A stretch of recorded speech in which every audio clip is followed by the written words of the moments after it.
स्वागत है आप सभी का एक और नई वीडियो में। आज के वीडियो में हम लोग क्लास 10th के मैथ के पहले ही चैप्टर यानी मैथ के पहले चैप्टर जिसका नाम रियल नंबर है, हिंदी में हम लोग उसको वास्तविक संख्या कहते हैं, उनके सब्जेक्टिव सवाल बनाने वाले।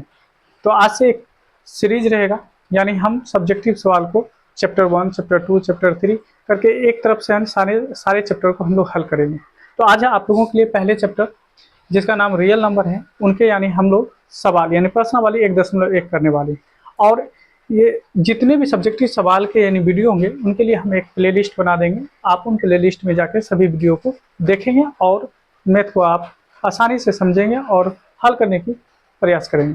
तो उम्मीद करते हैं कि आप इससे पहले जितने भी वीडियो आप लोगों को दिए हैं आप देखे होंगे और बहुत ही हेल्पफुल भी हुआ होगा। और इसी तरीके से आप हमारे चैनल से जुड़े रहें और आपके लिए सारे यानी कंटेंट यानी तैयार किए जा रहे हैं और आपके बेहतर एग्जाम के लिए अच्छे कंटेंट लाने के प्रयास किए जा रहे हैं। तो चलिए आज के सवाल को हम लोग हल करेंगे। यानी उससे पहले एक प्रमेय है, उस प्रमेय को देखेंगे, उस थ्योरम को देखेंगे और उसके बाद हम लोग आगे बढ़ेंगे। देखिए, पहला अगर प्रमेय देखें यानी प्रमेय नंबर 1 है, इसमें क्या कहा है, यूक्लिड विभाजन प्रमेय का। यानी एक थ्योरम है, यूक्लिड साहब दिए थे और उन्होंने क्या बताया कि दो धनात्मक पूर्णांक ए और बी दिए रहने पर ऐसी अद्वितीय पूर्ण संख्या Q और R विद्यमान है कि A बराबर बी क्यू प्लस आर। ठीक है, और यहाँ पे कहा गया कि R का जो वैल्यू होगा वो जीरो से बड़ा या जीरो के बराबर, देखिए जीरो के बराबर या जीरो से बड़ा होगा R, लेकिन R का वैल्यू जो होगा B से छोटा होगा, ये बात कहा जा रहा है। ठीक है, और यहाँ पे Q और R क्या है, तो कोई आपका एक पूर्ण संख्या है। Q और R क्या है, कोई एक पूर्ण संख्या है और A और B क्या है, कोई दो धनात्मक पूर्णांक है। ठीक है, चलिए इसके बारे में हम थोड़ा सा आपको डिस्कस कर दें और समझाने का प्रयास करें कि मान लीजिए अगर दो नंबर मेरे पास, एक 8 है और एक मेरे पास जो है मान लीजिए यहाँ पे 3 है। दो नंबर ले लेते हैं, मान लेते हैं कि A बराबर आपका जो है 8 है और यहाँ पे B बराबर जो है 3 दिया हुआ है। अब इस दो नंबर दिए रहने पे हमको दो नंबर और मिलता है, Q और R मिलता है। कैसे मिलता है, तो देखिए अगर हम 3 से भाग दे देते हैं 8 में, 3 से भाग देते हैं 8 में, कितने बार में लगेगा, 2 बार में, 3 दूना 6, 8 में से 6 को घटा लीजिए 2। आपका जो Q है, देखिए यही आपका Q है, ये आपका Q हो जाएगा और ये आपका R हो जाएगा। ठीक है, तो Q भी मिल गया और R भी मिल गया, और Q और R जो होता है ये आपका पूर्ण संख्या होता है। यानी ये जो होता है धनात्मक यानी पूर्ण संख्या होता है, ऋणात्मक नहीं होता है। ठीक है, याद रखेंगे।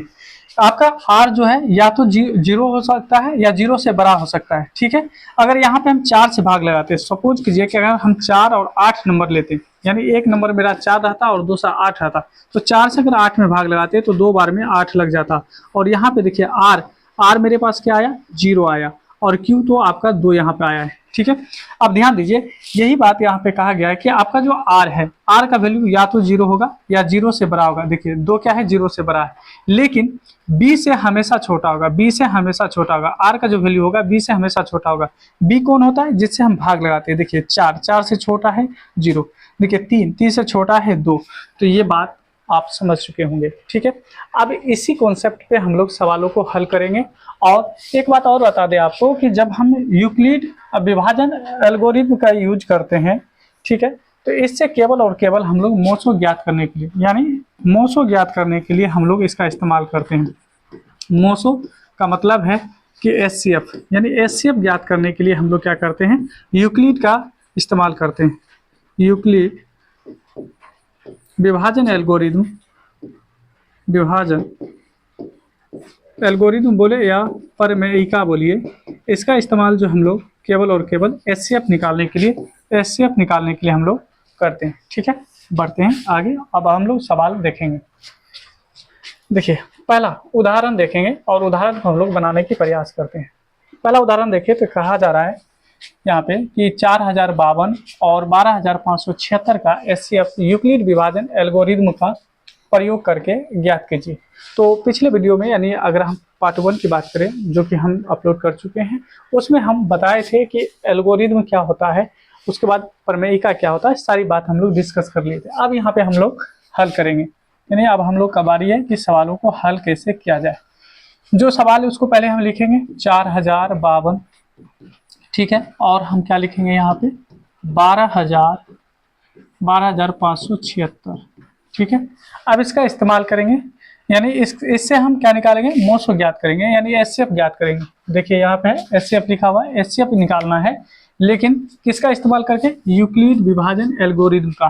तो यहाँ पे लिखेंगे यूक्लिड विभाजन एल्गोरिथम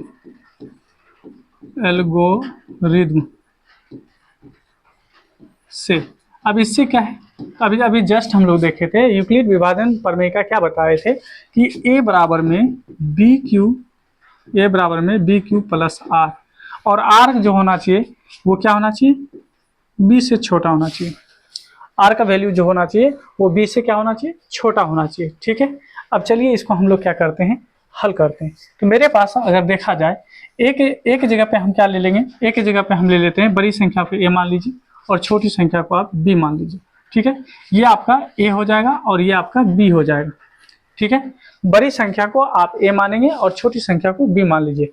अब देखिए हम क्या करते हैं, बगल में हम रफ कर लेते हैं, मेरे पास ये जगह है, यहाँ पे हम रफ कर लेते हैं, आप लोग भी है ना कॉपी के किसी है ना कोने में या बगल साइड में आप रफ करेंगे। तो हम क्या करेंगे, 4052 से भाग लगाएंगे किसमें, 12,576 में, 12,576 में। ठीक है। 12,576 में लगाएंगे, कितने बार में ये भाग लगने वाला है ये हम लोग देखने वाले हैं, कितने बार में आप भाग लगा सकते हैं। तो हम लोग क्या करेंगे, 4052 से यानी हम भाग लगाएंगे किसमें, 12,576 में। ठीक है। देखिए ये 4 डिजिट का नंबर है, ये 4 डिजिट का नंबर है, तो हम लोग 4 डिजिट में अगर चले तो 4 डिजिट में ये 4000 यानी करेंगे मतलब 52 है, ये 4 डिजिट में अगर चलेंगे तो ये कितना आएगा, यानी 1257 आएगा। इसका मतलब हम 5 डिजिट में लगाएंगे एक साथ। ठीक है। ये कितने बार में लग जाएगा, 4 3 12, यानी 3 बार में अगर लगाने की प्रयास करें तो 3 दूना 6 होता है, 3 5 15, बच जाएगा एक यहाँ पे लिखेंगे और 3 चौके 12 हो जाएगा। इसमें से इसको घटा दीजिए, 6 में से 6 घटेगा 0 हो जाएगा, 7 में से 5 घटेगा 2 आएगा। उसके बाद देखिए 5 में से आप 1 घटाएंगे तो 4 आएगा और ये कट जाएगा। अब यहाँ पे क्या है, क्योंकि यहाँ पे हम लोग एल्गोरिथम के सहारे से हम लोग कर रहे हैं, तो यहाँ पे हम लिखेंगे स्टेप, और स्टेप में 1 लिखेंगे, यानी पहले स्टेप में, क्योंकि हम पहला काम किए हैं, पहला बार किए हैं, तो वो हमारा क्या है, देखिए ए जो होता है, ये जिस संख्या में भाग लगाते हैं वो ए होता है, जिससे भाग लगाते हैं वो बी होता है, यानी बड़ी संख्या ए होता है। तो ए हमारा कितना है, 12,576, इसमें भाग लगा रहे हैं किससे, तो छोटी संख्या बी से। बी क्या है, तो 4052 कितने बार में लगाएं, वो आपका क्यू होता है, क्यू फॉर क्वोशेंट होता है, 3 बार में लगा रहे हैं। रह क्या कितना गया, बचा कितना, तो बच गया 420, 420 बचा हुआ, यहाँ पे हम लिखेंगे 420। और देखिए शेषफल जो हमारा 420 आया है, शेष हमारा 0 नहीं आया। जब हमारा शेष 0 आ जाएगा तब हमारा एचसीएफ निकल आएगा, लेकिन यहाँ पे एचसीएफ हमारा अभी नहीं निकला है, क्योंकि हमारा जो है शेषफल 0 नहीं आया है। ठीक है। ये हमारा पहला स्टेप था। अब हम लोग क्या करेंगे, दूसरा स्टेप चलेंगे, दूसरा स्टेप, स्टेप नंबर 2। अब स्टेप नंबर 2 कैसे चलेंगे, जो आपका 420 है, इस 420 से क्या करेंगे, भाग लगाएंगे आप 4052 में, 4052 में लगाएंगे। ठीक है। अब देखिए, अब अगर हम यहाँ देखें 3 डिजिट है, इसमें भी 3 डिजिट अगर लेके चले 420, तो ये 400 कितना हो जाएगा, 400 हो जाएगा आपको 5, तो यानी 420 से ये छोटा हो जाएगा। तो इसका मतलब है कि 3 डिजिट में नहीं लगेगा, 4 डिजिट में लगेगा। 4 डिजिट में अगर लगाएं तो हम इसमें कितने बार में लगा सकते हैं, 9 बार में, 9 चौके 36 होता है। एक बार लगा के देखते हैं, 0 इकाई 0, 9 दूना 18, एक रह जाएगा फिर, और 9 चौके 36, 36 एक 37, 9 चौके 36 एक 37, इसको घटा लीजिए, 2 में से 0 घटाइए 2 होगा। उसके बाद ये हो जाएगा 15, क्योंकि ये इसे ना बोरो करेगा, यानी हो जाएगा 15, 15 में से 8 यानी घटा लीजिए, यानी 7 हो जाएगा। उसके बाद ये बच जाएगा 9, 9 में से 7 गया 2, ये 3 से 3 ये कट जाएगा।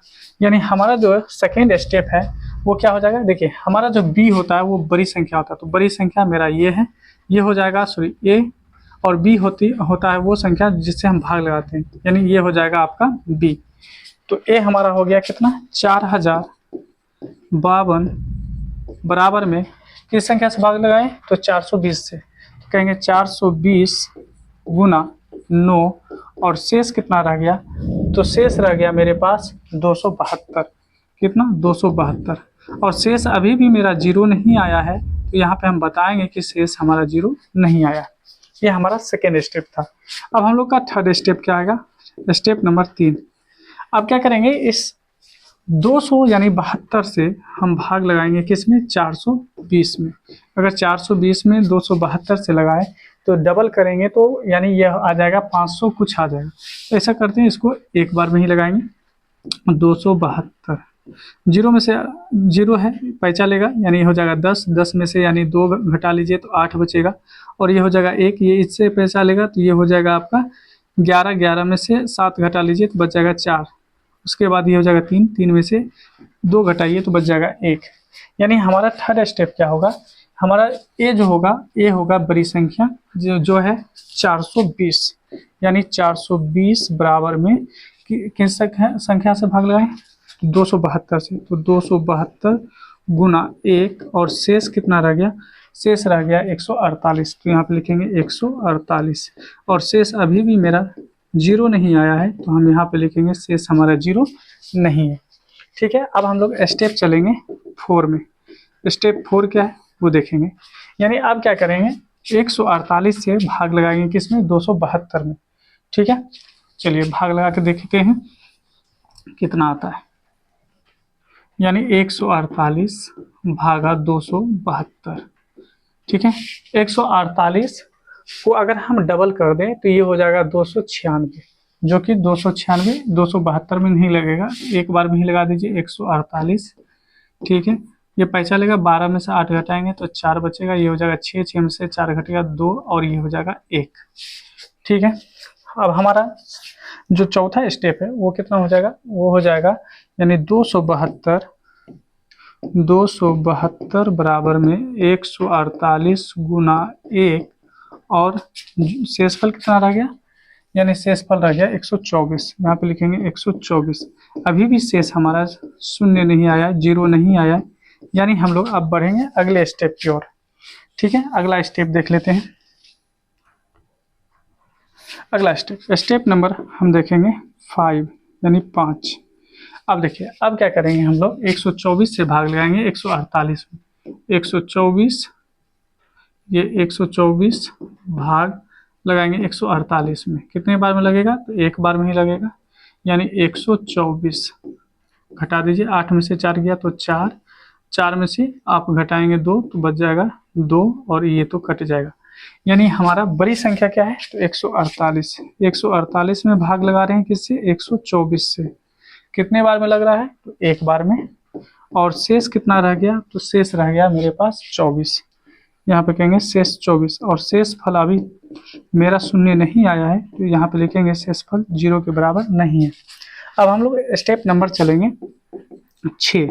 Step number 6। स्टेप नंबर 6 में क्या करेंगे, अब हम 24 से भाग लगाएंगे। इस 24 से भाग लगाएंगे किसमें, 124 में। ठीक है, 124 में देखिए कितने बार में लग जाएगा, ये कितने बार में लग जाएगा हमको देखना है। ठीक है, तो ये है 2 डिजिट, ये है 2 डिजिट में नहीं लगेगा, 3 डिजिट में लगेगा, तो 5 से लग जाना चाहिए। 5, अगर हम 5 से लगाते हैं, 6 से लगाएंगे, 6 चौके 24, 6 दूना 12, नहीं होगा, 5 से लगाते हैं, 5 चौके 20 और 5 दूना 10, 2 12। ठीक है, यहाँ पे रह जाएगा कितना, 4, और ये आपका कट जाएगा, ये आपका कट जाएगा। ठीक है, इसके बाद यहाँ पे हम कहेंगे कि बड़ी संख्या कितना है, 124। 124 में भाग लगा रहे हैं किससे, तो हम लगा रहे हैं 24 से। 24 से भाग लगा रहे हैं, कितने बार में लग रहा है, तो लग रहा है 5 बार में। शेषफल कितना बच रहा है, तो वो बच रहा है 4। शेषफल अभी भी 4 ही आया है, यानी जीरो नहीं आया है, तो ये जीरो के बराबर नहीं होगा। ठीक है, अब चलते हैं स्टेप नंबर यानी स्टेप नंबर 7 में। Step number 7। स्टेप नंबर 7 क्या होगा, अब हम क्या करेंगे, इस 4 से भाग लगाएंगे किसमें, इस 4 से भाग लगाएंगे 24 में। 4 भागा 24 6 बार में लग जाएगा, यानी अब आपका कट के जीरो हो जाएगा। अब हम कह सकते हैं कि 24 में जब भाग लगाए हैं किससे, 4 से भाग लगाए हैं कितने बार में, 6 बार में, तो हमारा शेषफल जीरो आ गया। जब शेषफल जीरो आ गया तो अब हम कह सकते हैं कि हमारा जो एचसीएफ है, एचसीएफ कितना है, तो एचसीएफ हो जाएगा 4, क्योंकि 4 से यानी पूरा का पूरा डिवाइड हो गया है, तो यहाँ पे कहेंगे अतः 4052 और 12,576 का HCF बराबर में 4, क्योंकि 4 से पूरा का पूरा डिवाइड हो गया है। इस तरह से हम इसका आंसर निकाल लिए हैं। इतने लेंदी सवाल आपके इम्तिहान में नहीं पूछे जाते हैं, ये लेंदी सवाल था। अब अगले सवाल को देखेंगे, बहुत ही आसान सवाल होता है। अगले सवाल को हम लोग हल करने वाले हैं, ठीक है। चलिए बढ़ते हैं अगले सवाल की ओर। अगला सवाल अगर हम लोग देखें यहाँ पे, अगला सवाल यहाँ पे कहा जा रहा है कि दर्शाइए कि प्रत्येक धनात्मक समपूर्णांक 2q के रूप का होता है तथा प्रत्येक धनात्मक विषम पूर्णांक 2q प्लस 1 के रूप का होता है। चलिए इसको भी हम लोग हल कर लेते हैं। इसको कैसे हल किया जाएगा इस पर भी हम लोग बात कर लेते हैं। देखिए, इस तरह के सवाल जब भी आपसे यानी पूछा जाए तो आपको क्या करना है, कुछ लेट करना है, कुछ मान लेना है। इसे मान लेंगे कि माना है ना, माना कोई धनात्मक पूर्णांक, कोई धनात्मक पूर्णांक, क्योंकि यहाँ पे धनात्मक पूर्णांक के बारे में बात किया जा रहा है इसलिए हम धनात्मक पूर्णांक लेंगे। धनात्मक पूर्णांक a तथा b है, a तथा b है, ठीक है। जहां b बराबर क्या, जो आपको q के साथ लगाओ, q के साथ जो भी संख्या लगा रहेगा वही लेंगे, जो संख्या लगा रहेगा वही लेंगे, 2। जहां b बराबर 2, ठीक है। यहाँ पे हम 2 लिए क्योंकि q के साथ 2 लगाया है। अब हमको यूज करना है यूक्लिड विभाजन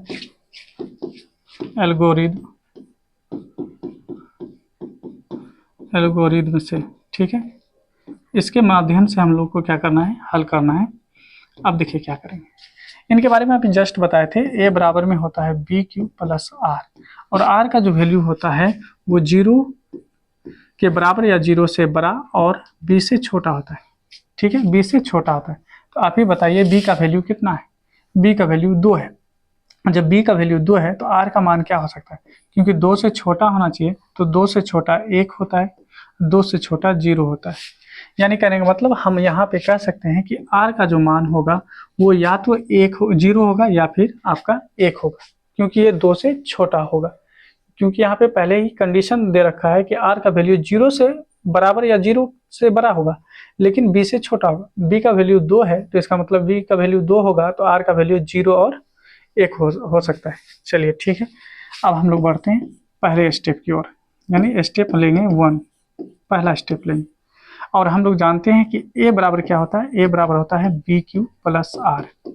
आप ही बताइए b का वैल्यू कितना है, तो b का वैल्यू 2 है, तो यहाँ पे हम ले लेंगे b का वैल्यू 2। a बराबर में 2q, 2 लिए हैं b की जगह पे, देखिए ये इस b की जगह पे 2 लिए, तो 2q प्लस R, R की जगह पे हम पहले क्या लेंगे 0, इतना आ गया, ठीक है।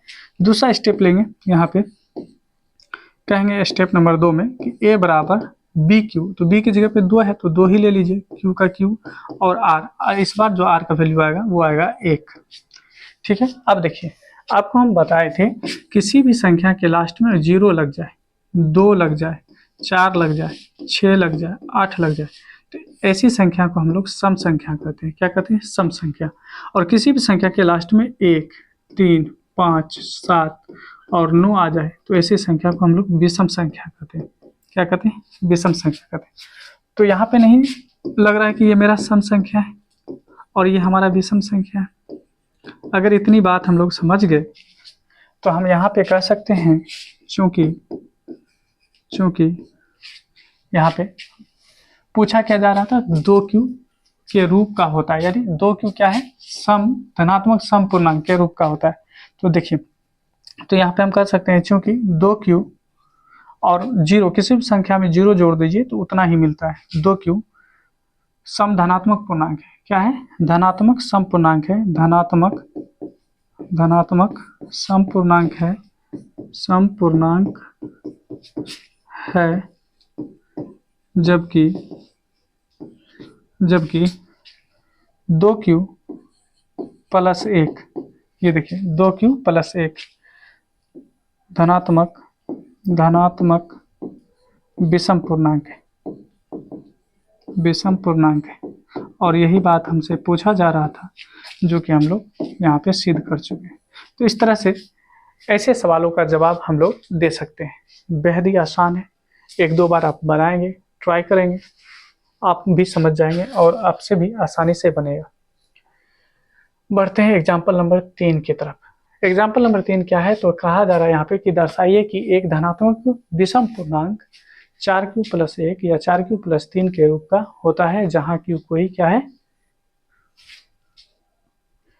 यानी उदाहरण नंबर अगर 3 देखें तो यहाँ पे सवाल क्या कर रहा है कि दर्शाइए कि एक धनात्मक विषम पूर्णांक 4q प्लस 1 या 4q प्लस 3 के रूप का होता है, जहाँ q कोई धनात्मक पूर्णांक है। तो q कोई एक धनात्मक पूर्णांक है, ये पूछा जा रहा है। चलिए बताएंगे। सवाल को समझना है कि हमको ये दिखाना है कि 4q प्लस 1 और 4q प्लस 3 ये क्या है, धनात्मक विषम पूर्णांक। बस यही हमको दर्शाना और कुछ नहीं। यहाँ से हम लोग हल लिखेंगे और हल लिखने के बाद यहाँ पे हम बोले थे कि इस ऐसे सवालों में हम लोग पहले मानते हैं, माना कोई धनात्मक पूर्णांक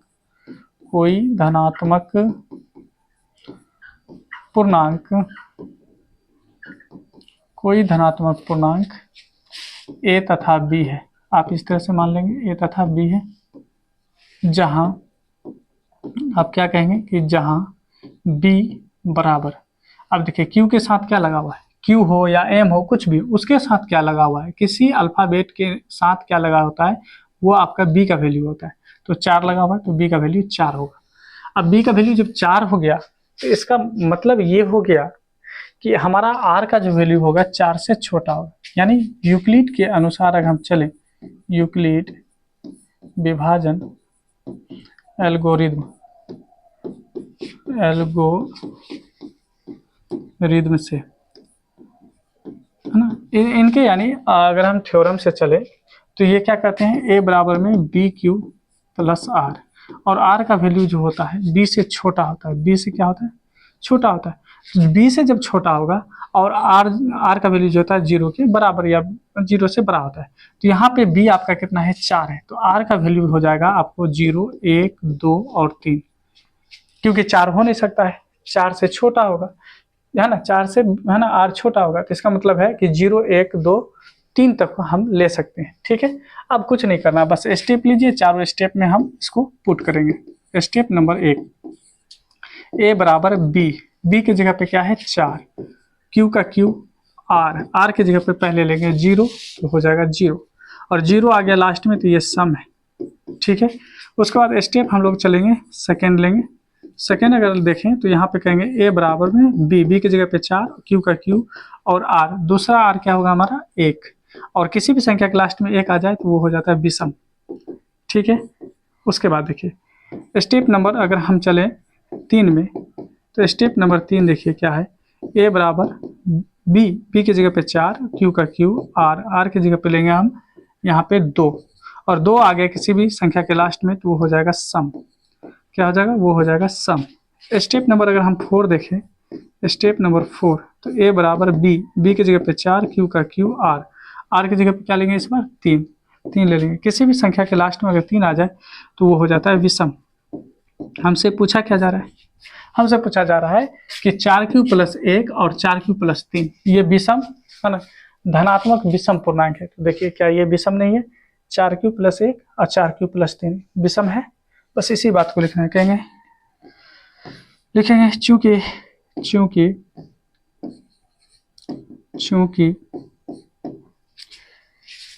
4q 0 जोड़िए उसमें कोई फर्क नहीं पड़ेगा, या 4q और 4q प्लस, देखिए यहाँ पे 2 धनात्मक समपूर्णांक है, जबकि 4q प्लस 1 और 4q प्लस 3 धनात्मक विषम पूर्णांक है, धनात्मक विषम पूर्णांक है, विषम पूर्णांक है। देखिए इस तरह से हम इस सवाल को भी हल कर लिए। ये बात कहा जा रहा था, पूछा जा रहा था और हम इनको साबित कर चुके हैं। तो उम्मीद करते हैं आप लोग भी ये सवाल बनाने के लिए सीख चुके होंगे, समझ चुके होंगे, है ना। अगर आपको अभी भी दिक्कत है तो पीछे करके, वीडियो को पीछे करके या एक बार दो बार जरूर देखें, इससे आपका कॉन्सेप्ट जरूर क्लियर हो जाएगा। चलिए अगला सवाल देखते हैं। अगला सवाल देखिए यहाँ पे क्या कहा जा रहा है। ये उदाहरण नंबर 4 है। कहा जा रहा है कि एक मिठाई विक्रेता के पास 420 काजू की बर्फियां और 130 बादाम की बर्फियां हैं। वो इनकी ऐसी ढेरियां बनाना चाहती है कि प्रत्येक ढेरी में बर्फी की संख्या समान हो।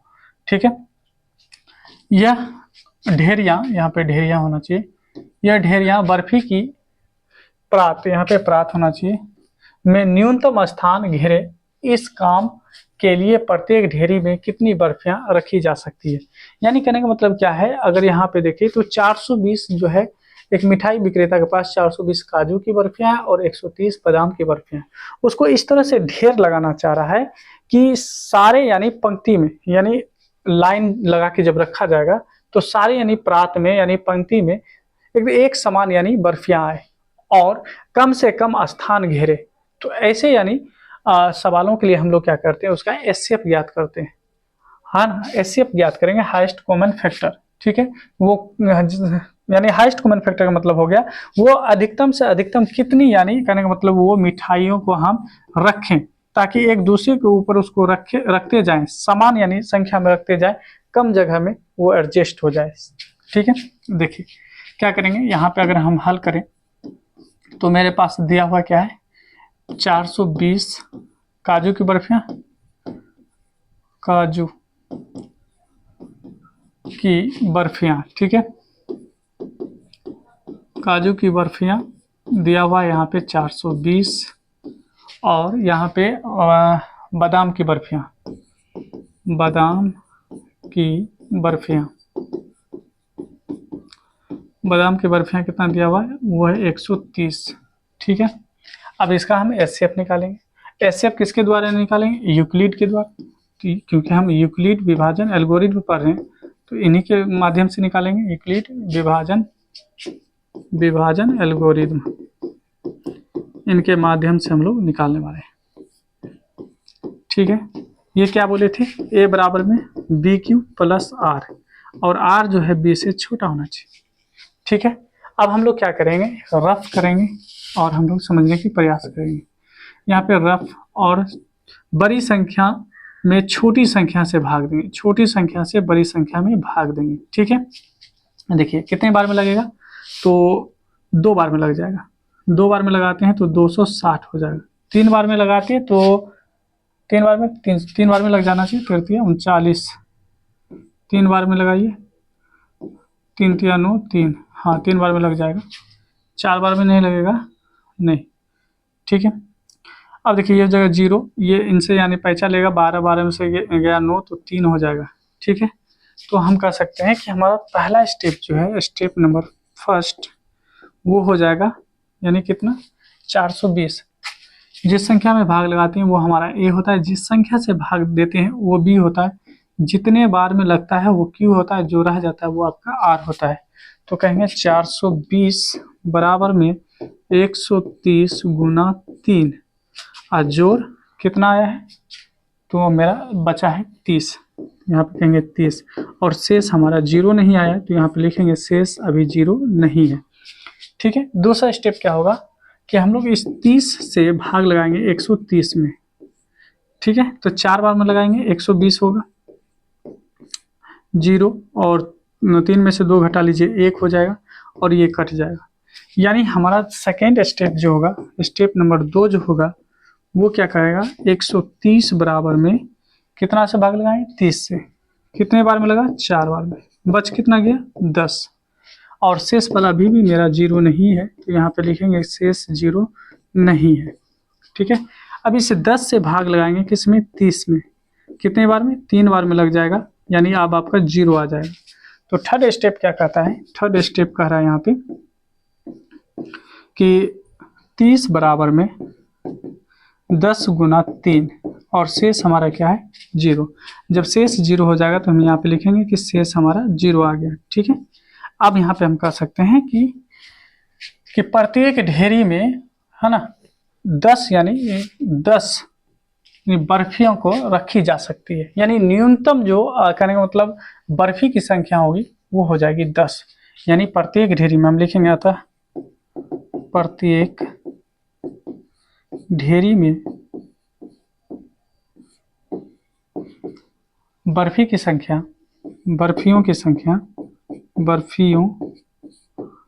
संख्या बराबर में 10। तो यानी प्रत्येक ढेरी में बर्फियों की संख्या होगी वो कितना होगी 10 होगी। इतना बात आप याद रखेंगे। बहुत ही आसान सवाल था। सवाल को आप अगर बनाएंगे समझ के बनाएंगे तो बहुत ही आसान होता चला जाएगा। ठीक है, बढ़ते हैं अगले सवाल की ओर। अगला सवाल देखिए। अब सवाल यानी प्रश्नावली यहाँ से स्टार्ट होता है। क्या होता है, प्रश्नावली यहाँ से शुरू होता है। तो प्रश्नावली 1.1 प्रश्नावली 1.1 के अगर हम सवालों को देखें, कहता है यहाँ पे निम्नलिखित संख्याओं का एचसीएफ ज्ञात करने के लिए यूक्लिड विभाजन एल्गोरिथ्म का प्रयोग कीजिए। तो अब यहाँ पे हम लोग क्या करेंगे, यूक्लिड विभाजन एल्गोरिथ्म का ही प्रयोग करके यानी तीनों सवालों का यानी हम लोग क्या करेंगे एचसीएफ निकालने वाले। तो चलिए एक एक करके हम सवालों को हल करते हैं। तो पहला सवाल अगर देखें तो पहला सवाल मेरे पास क्या है, पहला सवाल यहाँ पे दिया हुआ है। यहाँ पे हम हल लिखेंगे, हल लिखने के बाद संख्या लिखेंगे 135 और 225।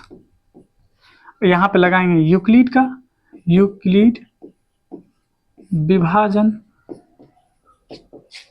एल्गोरिथम।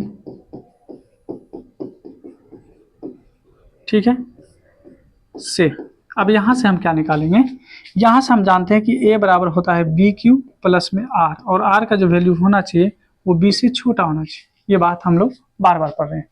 अब हम लोग का स्टेप पहला आएगा। पहला स्टेप में क्या करेंगे कि बड़ी संख्या में छोटी संख्या से भाग देंगे। तो बड़ी संख्या क्या है, तो बड़ी संख्या है 225। 225 में 135 से भाग देंगे। क्या करेंगे 135 से भाग देंगे। ठीक है, 225 में 135 से हम लोग क्या करने वाले, भाग देने वाले। 135 भागा 225। ठीक है, कितने बार में लगेगा, अगर 2 बार में लगाते हैं तो 270 होगा, तो एक बार में ही लगेगा 135। आप इसको घटा दें, 5 में से 5 घटाएंगे 0, और ये 12 हो जाएगा। 12 में से यानी 3 घटाएंगे तो 9, और ये 1 तो कट ही जाएगा। तो पहला स्टेप हम लोग का आ गया कि 225 बराबर में 135 गुना 1, और शेषफल कितना रह गया, शेषफल रह गया आपको 90।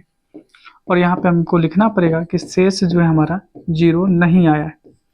ठीक है, दूसरा स्टेप क्या होगा कि इस 90 से भाग लगाएंगे किसमें, 135 में, और 90 दूना 180 होता है। तो इसका मतलब 2 बार में नहीं लगेगा, एक बार में ही लगेगा 90। घटा दीजिए, ये हो जाएगा 5, ये हो जाएगा आपको 4। यानी हम कह सकते हैं कि दूसरा स्टेप जो हम लोग का होगा 135 बराबर में, ठीक है 90 गुना, क्योंकि 90 से हम भाग लगाएं कितने बार में, एक बार में। शेषफल कितना बच गया 45, और शेषफल 0 नहीं होने के कारण हम कहेंगे यहाँ पे कि शेष हमारा 0 नहीं आया। अब क्या करेंगे, इस 45 से 90 में भाग लगाएंगे। क्या करेंगे 45 से, इस 45 से जब हम 90 में भाग लगाते हैं तो 2 बार में लग जाता है, लग जाएगा तो ये हो जाएगा 0, यानी कट गया। अब 0 आ गया, 0 आ गया तो हमारा जो थर्ड स्टेप होगा वो हो जाएगा, ये आपका सेकेंड था और ये आपका थर्ड हो जाएगा। कह सकते हैं कि 90 बराबर में 45 गुना 2, और शेष फल मेरा 0 आ गया। और जब 0 आ गया तो हम लिखेंगे कि शेष मेरा 0 है। जब शेष 0 है तो इसका मतलब जिस संख्या से आपका 0 हुआ है वो संख्या आपका एचसीएफ है। तो यहाँ पे हम लिख देंगे, अतः यहाँ पे लिखेंगे, आप लोग नीचे लिख लीजिएगा, लिखेंगे अतः 135 और 225 का एचसीएफ बराबर में 45, क्योंकि 45 से पूरा का पूरा डिवाइड हुआ है तो हमारा आंसर क्या हो जाएगा 45। उम्मीद करते हैं कि आप समझे होंगे। चलिए अगले सवाल की ओर बढ़ते हैं, और अगला सवाल मेरे पास सामने में दिया हुआ है जो कि है 196। देखिए क्या है 196, सवाल नंबर 2, 196 और 38,220। ठीक है, सवाल सामने में है। अब क्या करेंगे, यहाँ पे भी यूक्लिड का ही यूज करेंगे, क्योंकि यूक्लिड विभाजन एल्गोरिदम का ही प्रयोग करके कह रहा है ज्ञात करने के लिए। तो हम लोग क्या करेंगे, इसी का यानी यूज करेंगे और हल करेंगे। ठीक है, चलिए एल्गोरिथम क्या कहता है, यानी यूक्लिड क्या कहते हैं कि ए बराबर में बी क्यू प्लस आर, और आर का जो वैल्यू होना चाहिए बी से छोटा होना चाहिए। इतनी बात हम लोग समझ चुके हैं। अब क्या करेंगे कि 196 से भाग लगाएंगे, 196 से भाग लगाएंगे 38,220 में। कितने बार में लगेगा ये देखते हैं। 3 डिजिट है तो 3 डिजिट पे आप सोचिए, लगभग ये आपका 200 है। अगर इसको डबल करेंगे तो लगभग यानी 400 के करीब हो जाएगा, यानी ये 400 के करीब है नहीं। यानी अगर इसको डबल करते हैं तो 6 दूना 12, 9 दूना 18, 18 19, और ये ना 300 यानी 92 हो जाएगा। ये 382 है तो नहीं लगेगा। ये इसका मतलब है कि ये लगेगा कितने बार में, एक बार में। एक बार में लगेगा तो एक बार में लगा दीजिए 196। ये पे चलेगा 12, 12 में से यानी कहने का मतलब जो है 6 घटेगा तो 6 हो जाएगा, ये हो जाएगा 7, ये पे चलेगा 17, 17 में से 9 घटेगा तो 8, और ये हो जाएगा 1। ठीक है, अब आएगा ऊपर से 2, कितने बार में लगेगा, तो 3 डिजिट है 4 डिजिट है तो ये 9 बार में लग जाएगा। 9 से लगा के देखिए, 9 छाके 54, 9 छाके 54, बच जाएगा 5, और 9 9 81, 81 में 5 जोड़िए 86, बच जाएगा 8, 9 इकाई 9, 9 8 17। ठीक है, इतना बार में लग जाएगा। अब घटाइए, ये 12, 12 में से 4 गया तो 8, ये हो जाएगा 5, ये पे चलेगा 15 में से 6 गया तो 9, और ये हो जाएगा आपका कट, ये भी होगा कट, आएगा कितना 0। कितने बार में लगेगा, तो ये आपका 5 बार में लग जाना चाहिए। 5 छः 30, बच जाएगा 3, 5 9 45, 3 48, बच जाएगा 4, 5 इकाई 5, 5 4 9। यानी ये जो है कहने का मतलब एक बार में ही, यानी पहले ही स्टेप में ख़त्म हो गया। ठीक है, स्टेप नंबर 1 में ही देखते हैं कि 38,220 बराबर में ये जो है किससे हम भाग लगाए थे, तो 196 कितने बार में लग गया, 195 बार में, और शेष फल क्या आ गया 0। पहली ही बार में जब शेष मेरा 0 आ जाए तो कहेंगे हमारा SCF आ गया, यानी कहेंगे अतः 196 और 38,220 का SCF बराबर में 195। बहुत आसान सवाल, बहुत ही आसान, एक ही स्टेप में हो गया। ठीक है, चलिए बढ़ते हैं। ये हमारा रफ है, आप लोग क्या करेंगे, रफ को कुछ दूसरे पेज में बनाएंगे। ठीक है, चलिए बनाते हैं तीसरे सवाल को। तीसरा सवाल अगर यहाँ पे देखें तो तीसरा सवाल दे रखा है, कितना दिया हुआ है, तो 867 और 255। चलिए इसको भी हल कर लेते हैं। हल नंबर क्या है, 867 और 255। यूक्लिड का यूज करेंगे। आप कहेंगे क्यों करेंगे, क्योंकि यहाँ पे पहले से दे रखा है, इसी का इस्तेमाल करना है। विभाजन एल्गोरिदम। ठीक है, देखिए यहाँ से चलेंगे। अब मेरे पास जो यूक्लिड का यानी फॉर्मूला है वो कहता है ए बराबर में बी क्यू प्लस आर, और आर जो है बी से छोटा होना चाहिए। ठीक है, अब हम छोटी संख्या से बड़ी संख्या में भाग लगाएंगे। तो छोटी संख्या क्या है, तो छोटी संख्या है 255, इससे भाग लगाएंगे किसमें, 867 में, 867 में। तो कितने बार में हम लगा सकते हैं ये देखने वाली बात है। 4 से अगर लगाते हैं तो 8 हो जाएगा, नहीं होगा। 3 से लगाने के प्रयास करते हैं, 3 से कितना होगा, क्योंकि 4 दूना 8, एक्स्ट्रा ज़्यादा हो जाएगा। 3 से लगाइए, 3 पचे 15, 3 पचे 15 1 16, हासिल 1, और 3 दूना 6 1 7, लगा के देखिए। अब घटाइए इसको, 7 में से 5 में से 7 में से 5 घटाएंगे तो 2 हो जाएगा, 6 में से 6 गया तो 0 हो जाएगा, और 8 में से 7 घटाएंगे तो 1 हो जाएगा। तो स्टेप नंबर 1 क्या कहेगा, स्टेप नंबर 1 कह रहा है कि 867 बराबर में 255 गुना में 3, क्योंकि 3 से भाग लगाए, और शेष कितना है 102 है। तो शेष हमारा 0 नहीं आया है। 0 अगर आ जाता तो फिर हमारा SCF निकल आता, लेकिन SCF अभी नहीं है। ठीक है, अब क्या करेंगे, 102 से भाग लगाएंगे किसमें, 255 में। कितने बार में? 2 बार में लग जाना चाहिए। 204 कितना हो जाएगा? 204 2 बार में लगाएंगे तो 2 दूना 4 और 2, ठीक है। 5 में से 4 गया 1, 5 यानी इतना ही 5 ही रहेगा और ये कट जाएगा। यानी सेकेंड स्टेप कर रहा है हम लोग का, सेकेंड स्टेप कर रहा है कि 255 बराबर में 102 गुना 2 और जोड़ेंगे कितना? तो 51 यानी 51। शेष मेरा 0 नहीं है, इसलिए यहाँ पे लिखना पड़ेगा कि शेष 0 नहीं है। अब 51 से यानी क्या करेंगे? 51 से भाग लगाएंगे किसमें?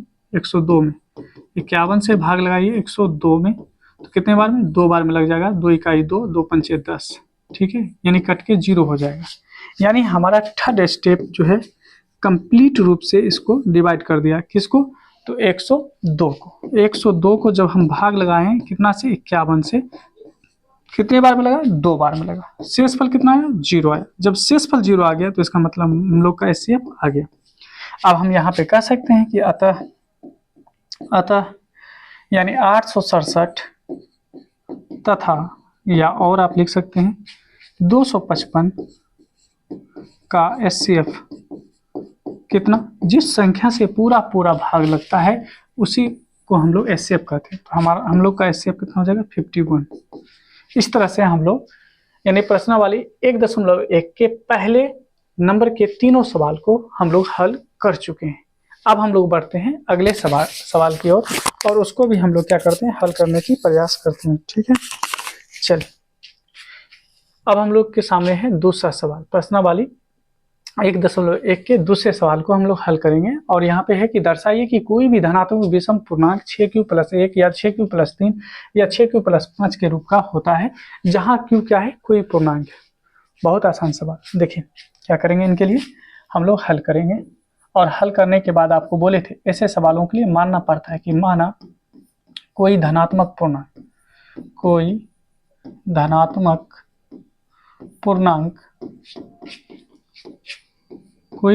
पूर्णांक a तथा b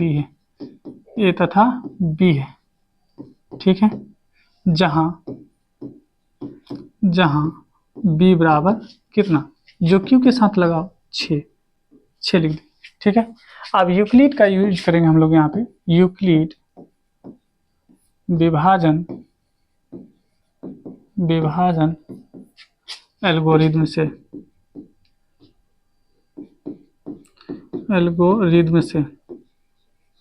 अब ये क्या है? तो बार बार तो हम इसी को लिख रहे हैं कि a बराबर में BQ प्लस R और R का वैल्यू B से छोटा होना चाहिए। अर्थात कहने का मतलब B का वैल्यू 4 यानी B का वैल्यू 6 है तो R का वैल्यू क्या होगा? 0 हो सकता है, 1 हो सकता है, 2 हो सकता है, 3 हो सकता है, 4 हो सकता है, 5 हो सकता है, लेकिन 6 नहीं होगा। 6 क्यों नहीं होगा? क्योंकि 6 से छोटा होगा। तो 6 से छोटा क्या हो सकता है? 0 से लेके 5 तक। अब ये हमारा 6 स्टेप बनेगा। 6 स्टेप को यहाँ लिखेंगे, आसानी से हम लोग बना लेंगे। देखिए, अब अगर हम देखें यहाँ पे स्टेप नंबर 1 लें। स्टेप नंबर 1 में a बराबर b के स्थान पे क्या लेंगे? 6 लेंगे। तो लिखेंगे 6, q का q और r के स्थान पे क्या लेंगे? पहले 0 आ गया तो ये सम संख्या हो जाएगा।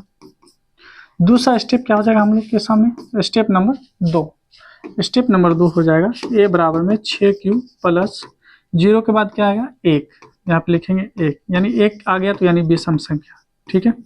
उसके बाद स्टेप नंबर 3 देखिए, यहाँ पे a बराबर में क्या हो जाएगा? 6q plus 2। क्यों आएगा 2? क्योंकि यहाँ पे 2 है तो हम 2 लेंगे। r जो है आपका 2 हो जाएगा और 2 आ गया किसी भी संख्या के लास्ट में तो सम। इसके बाद स्टेप नंबर अगर हम लोग चलेंगे 4 में तो यहाँ देखिए a बराबर में 6q प्लस r यानी 6 यहाँ पे BQ प्लस R, B की जगह पे 6 तो 6 लिए। अब R की जगह पे 3 है तो 3 लेंगे। तो यहाँ 3 जो है विषम संख्या है। क्या कहेंगे? ये विषम संख्या है, ठीक है। उसके बाद स्टेप नंबर 5 चलेंगे। स्टेप नंबर 5 यानी a बराबर BQ, B की जगह पे 6 तो 6 लेंगे, Q का Q लेंगे, R की जगह पे अब हम लोग लेने वाले हैं 4 तो 4 लेंगे और किसी भी संख्या के लास्ट में 4 आ जाए तो वो हो जाता है सम। इसके बाद स्टेप नंबर अगर हम लोग चलें 6 में तो कहते हैं a बराबर BQ, तो B की जगह पे 6, Q का Q, R की जगह पे क्या लेंगे? इस बार 5 लेंगे। अब 5 आ गया तो इसका मतलब ये हो गया विषम। अब हमसे पूछा क्या जा रहा है? हमसे पूछा जा रहा है कि 6q प्लस 1, 6q प्लस 3 या 6q प्लस 5 क्या है? ये विषम है ना, धनात्मक विषम पूर्णांक है। तो देखिए क्या ये विषम आया कि नहीं आया, मुझे यहाँ देखिए 6 क्यू + 1, 6 क्यू + 3, 6 क्यू + 5, मेरे पास भी तो विषम है। हम लिख सकते हैं कि अतः 6 क्यू + 1, 6 क्यू + 3 तथा 6 क्यू + 5 धनात्मक विषम पूर्णांक है, विषम पूर्णांक है। जो मुझसे पूछ रहा था वो हम निकाल चुके हैं, पूर्णांक है। अर्थात कहने का मतलब है कि इस तरह हम सवालों को हल कर चुके हैं। चलिए बढ़ते हैं अगले सवाल यानी सवाल नंबर 3 पे, यानी प्रश्नावली 1.1 के सवाल नंबर 3 पे। चलिए बेहद ही आसान सवाल, इसको भी कर लेते हैं।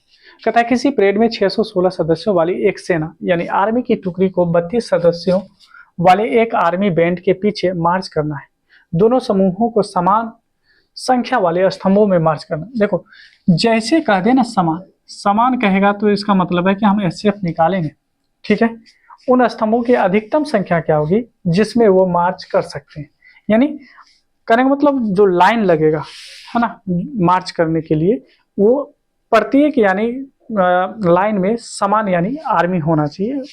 तो कितने यानी आर्मियों की संख्या होगी एक यानी कहने का मतलब लाइन में, ये पूछा जा रहा है। तो चलिए इनके लिए भी हम लोग क्या निकालेंगे, एचसीएफ निकालेंगे। तो दिया क्या है, जो नंबर दिया है उसको हम लोग लिखेंगे। तो दिया है 616 और दिया हुआ है 32, ठीक है। यानी 616 सदस्यों वाली 32 सदस्यों वाले एक आर्मी बैंड के पीछे यानी मार्च करना है। तो 32, तो देखते हैं कितने यानी स्तंभ की संख्या हो सकती है। यहाँ पे भी हम लोग यूक्लिड का ही यूज करेंगे, यूक्लिड विभाजन एल्गोरिथम, ठीक है, एल्गोरिथम। देखिए यूक्लिड का क्या कहना था, ए बराबर बी क्यू प्लस आर, और आर जो है हमारा बी से छोटा होता है। तो यहाँ पे हम लोग लेंगे स्टेप वन में क्या करेंगे, बड़ी संख्या में भाग लगाएंगे छोटी संख्या से। छोटी संख्या है 32, बड़ी संख्या है 616। कितने बार में लगाएंगे, एक बार में लगाएंगे 32, क्यों 32 दूना 64 होता है, तो 64 तो लगेगा नहीं, एक बार में लगाइए। 11 में से जाएगा तो 9, और यह जाएगा 5 में से अगर 3 घटा लेते हैं तो बच जाएगा 2। अब आ जाएगा 6, कितने बार में आप लगा सकते हैं, क्या 9 बार में लगेगा, 9 तिया 27, 9 बार में लगाइए। 9 दूना 28 और 9 तिया 27 एक 28, 9 दूना 18 हासिल 1, 9 तिया 27 एक 28, ठीक है। ये हो जाएगा 16, 16 में से 8 गया तो 8 बच जाएगा। ये आपका 8, 8 में से 8 ये कट गया, ये भी कट गया। तो स्टेप 1 हम लोग का क्या हो जाएगा, 616 बराबर में 32 गुना कितने बार में भाग लगाए, 19 बार में। 32 गुना 19 रह कितना गया, तो रह गया 8, प्लस में 8 करेंगे। 8 क्या है हमारा शेष है, शेष 0 नहीं आया, यहाँ पे हम बताएंगे कि 0 नहीं आया। दूसरा स्टेप क्या होगा कि इस 8 से भाग लगाएंगे 32 में। तो 32 में जब भाग लगाते हैं तो 8 चौके 32, यानी 4 बार में लग गया, और ये हो जाएगा 0। तो हम यहाँ पे कह सकते हैं कि सेकेंड स्टेप जो हम लोग का होगा ये क्या होगा, यानी 32 बराबर में 8 गुना 4, क्या होगा 8 गुना 4, और शेषफल कितना आ गया, शेषफल आ गया मेरे पास 0। जब शेष 0 आ जाए तो हम कह सकते हैं कि मेरा एचसीएफ आ गया। अर्थात यहाँ से पूछा जा रहा है कि अधिकतम संख्या क्या होगी जिसमें वो मार्च कर सकते हैं। तो अधिकतम स्तंभों की जो संख्या होगी है ना, स्तंभों की अधिकतम संख्या 8 होगी, क्योंकि 8 से पूरा का पूरा डिवाइड हो रहा है। तो हम कहेंगे स्तंभों की अधिकतम संख्या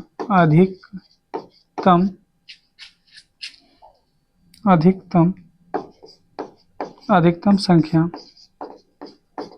बराबर में 8, यानी 8 संख्या यानी 8 यानी स्तंभ लगेगा, 8 लाइन लगेगा, 32 है ना सेना की टुकड़ियों वाला लाइन, उसमें यानी समान यानी जो है 600 यानी 616 यानी सदस्य आ जाएंगे। उम्मीद करते हैं कि आप इस तरह से इसको बना लेंगे। चलिए सवाल नंबर 4 क्या करें, आसान है। सवाल नंबर 4 इसमें भी करा है, यूक्लिड विभाजन प्रमेयिका का प्रयोग करके दर्शाइए कि किसी भी धनात्मक पूर्णांक का वर्ग, इसमें वर्ग बोल दिया है, का वर्ग पूर्णांक m के लिए 3m या 3m + 1 के रूप का होता है। चलिए इनको भी हल कर लेते हैं। हल करेंगे ऐसे सवालों के लिए हम आपको बार बार बताए हैं कि ऐसे सवालों को जब हल करते हैं तो हमको मानना पड़ता है कि माना कोई धनात्मक पूर्णांक, कोई धनात्मक पूर्णांक, धनात्मक पूर्णांक a तथा b है, a तथा b है, जहां b बराबर में, देखिए m के साथ क्या लगा हुआ है, जो संख्या लगा हुआ है वही होगा, यानी 3 आ जाएगा। ठीक है, 3 आ गया। अब यूक्लिड का यूज करेंगे, यूक्लिड विभाजन प्रमेयिका या एल्गोरिथम, ठीक है, लगा लीजिए, प्रमेयिका ही कर देते हैं यहाँ पे, कोई दिक्कत नहीं, प्रमेयिका से। अब देखिए हम लोग जानते हैं a बराबर में होता है BQ + R, और R का वैल्यू जो है B से छोटा होना चाहिए, B से छोटा होना चाहिए R का वैल्यू। तो B है कितना, तो B है 3, तो R का वैल्यू या तो 0 होगा या 1 होगा या 2 होगा, इसके अलावा और कुछ नहीं हो सकता, क्योंकि 3 लेंगे तो 3 तो B के बराबर हो जाएगा, तब तो ये तो गलत हो जाएगा, क्योंकि कह रहा है कि R जो है, R का जो वैल्यू होता है वो B से छोटा होता है। चलिए, यानी हम लोग का स्टेप पहला स्टेप क्या कर रहा है कि a बराबर BQ, तो b की जगह पे 3 है तो 3 लेंगे, और q का q, और r की जगह पे क्या है 0, तो 0 ले लीजिए। ठीक है, अब आप देखेंगे यहाँ पे a बराबर में 3, 0 को किसी भी संख्या में आप जोड़ते हैं तो 0 ही होता है, और यहाँ पे करा है कि वर्ग करने पर, तो हम दोनों साइड वर्ग करेंगे, तो यहाँ पे आपका क्या हो जाएगा, देखिए a का स्क्वायर हो जाएगा, और बराबर में 3 या 9 हो जाएगा, यानी स्क्वायर का मतलब 2 बार गुना करना, 9 हो जाएगा, और q का स्क्वायर हो जाएगा। या हम इसको इस तरह से लिख सकते हैं, इस यानी स्क्वायर का मतलब है 3 को 2 बार लिखना, और q को भी 2 बार लिखेंगे तो q गुना q स्क्वायर हो जाएगा। इसको हम q स्क्वायर ही रखते हैं, q स्क्वायर। ऐसा क्यों रखते हैं कि आगे चलकर हम क्या करेंगे, इसी को देखिए, आगे चलकर हम क्या करेंगे, a स्क्वायर बराबर में ये 3 को रहने देते हैं, और ये 3 q स्क्वायर को m मान लेते हैं। यानी हम कह सकते हैं कि m का जो वैल्यू हम माने हैं, m बराबर है 3q स्क्वायर। क्या है, 3q स्क्वायर। अब हम ऐसा क्यों किए हैं, ये 3q स्क्वायर को हम m क्यों माने, क्योंकि मुझे दिखाना है कि 3q है ना 3m के रूप का होता है, इसीलिए हम यहाँ दिखाएं। देखिए वर्ग जब हम किए, यहाँ पे देखेंगे, जब हम वर्ग किए हैं तो हमको वर्ग करने पर 3m मिल गया, ये बात कराते दिखाने के लिए। अब दूसरा करा दिखाने के लिए 3m + 1 के रूप का। चलिए ये भी देख लेते हैं सेकेंड स्टेप में, स्टेप नंबर सेकेंड में देखेंगे a बराबर में, यानी 3q और प्लस r, इस बार जो r लेंगे वो होगा हमारा 1 ले लीजिए। अब कहता है वर्ग करने पर, दोनों साइड है वर्ग कीजिए, 3q + 1, इसका होल स्क्वायर हो जाएगा, तो a + b के होल स्क्वायर पे तोड़ लीजिए। a + b का होल स्क्वायर आप जानते होंगे कि a स्क्वायर, यानी a square + 2a b plus b square, b की जगह पे 1 है तो 1 का स्क्वायर कर लीजिए। देखिए a स्क्वायर, a की जगह पे 3q है, इसका स्क्वायर करेंगे, प्लस यानी 2ab, ये 2 जो है फॉर्मूला से आता है, a की जगह पे 3q है और b की जगह पे 1 है, फिर प्लस में b स्क्वायर, इतना कर सकते हैं। अब देखिए a का स्क्वायर तो a स्क्वायर ही होगा, बराबर में आप देखिए यहाँ देखिए 3q स्क्वायर, यहाँ 3q स्क्वायर को हम इस तरह से लिखे थे, इसको हम इसी तरह से लिखना चाह रहे हैं, 3 गुना 3q स्क्वायर। ठीक है, इसके बाद देखिए यहाँ पे प्लस में प्लस रहने दीजिए, उसके बाद जो है 2 और गुना 3q है, यहाँ पे 1 को आप गुना ऐसे करेंगे 3 गुना 6 हो जाएगा, और 1 को 6 से गुना कीजिए तो 6 ही होगा। हम यहाँ पे क्या करते हैं, 2 गुना 3q ही रहने देते हैं। ठीक है, 1 से गुना करेंगे तो उससे कोई खास फर्क नहीं पड़ने वाला, उसके बाद प्लस में 1 तो 1 रहने दीजिए। अब देखिए यहाँ पे क्या करते हैं हम लोग, यहाँ पे हम लोग क्या करेंगे, ये a स्क्वायर है ही, आगे देखिए इसमें भी 3q है, इसमें भी 3q है, इसको कॉमन ले लीजिए। जैसे हम 3q को कॉमन लेते हैं, 3q जैसे हम कॉमन लेंगे, यहाँ पे ध्यान दीजिएगा, यहाँ पे जैसे हम 3q कॉमन लेते हैं, ठीक है, 3 दूना 6, 3 तिया 9, 3q को अगर हम कॉमन ले लेते हैं 3q, तो इसमें क्या रह जाएगा, यानी 3q इसमें रह जाएगा, या सॉरी ऐसा कीजिए, हम इसमें से क्या करते हैं, केवल 3 कॉमन लेते हैं। 3 कॉमन लेंगे तो बच जाएगा इसमें 3q², 3q²। इसमें से 3 अगर कॉमन लेते हैं तो बच जाएगा 2q। क्या बच जाएगा, 2q। उसके बाद प्लस इधर में 1 है तो 1 लिख दीजिए। क्या करेंगे, 1 है तो 1 लिख देंगे, कोई दिक्कत की बात नहीं है। अब देखिए आगे चलकर, ये a² का a² हम लिख रहे हैं यहाँ पे, ये a² का a² बराबर में, अब इस पूरे को, ये जो देख रहे हैं इस पूरे को m मान लेंगे। तो ये 3 पहले से है, उस पूरे को m मान लिए, और उसके बाद जो है +1 है तो हम इस +1 को लिखेंगे, +1। यहाँ पे कह देंगे कि जहाँ m बराबर क्या हो जाएगा, 3q² + 2q। अब देखिए जो कह रहा था वो हम ला चुके हैं। पहला कहा कि 3m के रूप का होना चाहिए, तो हम यहाँ पे 3m के रूप का हम यहाँ पे ला चुके हैं। फिर दूसरा कहा कि 3m + 1 के रूप का होना चाहिए, तो यहाँ पे देखिए हम 3m + 1 के रूप का ला चुके हैं। तो इस तरह से इस सवाल को भी हम लोग हल कर चुके हैं। तो यानी पहले एक्सरसाइज में जितने भी सवाल थे हम लोग एक एक करके सभी सवालों को हल कर चुके हैं। उम्मीद करते हैं कि आप भी इसे सीख चुके होंगे। इसे आप एक बार 2 बार जरूर बनाएं और ऐसे सवाल बनाते रहें, ताकि प्रैक्टिस आपका बना रहेगा। तो ऐसे सवाल आपके इम्तिहान में आएंगे तो आप आसानी से बना सकते हैं। तो इसी उम्मीद के साथ अब हम लोग मिलेंगे दूसरे एक्सरसाइज यानी 1.2 में। तब तक आप पढ़ते रहें और सीखते रहें। मिलते हैं नेक्स्ट वीडियो में।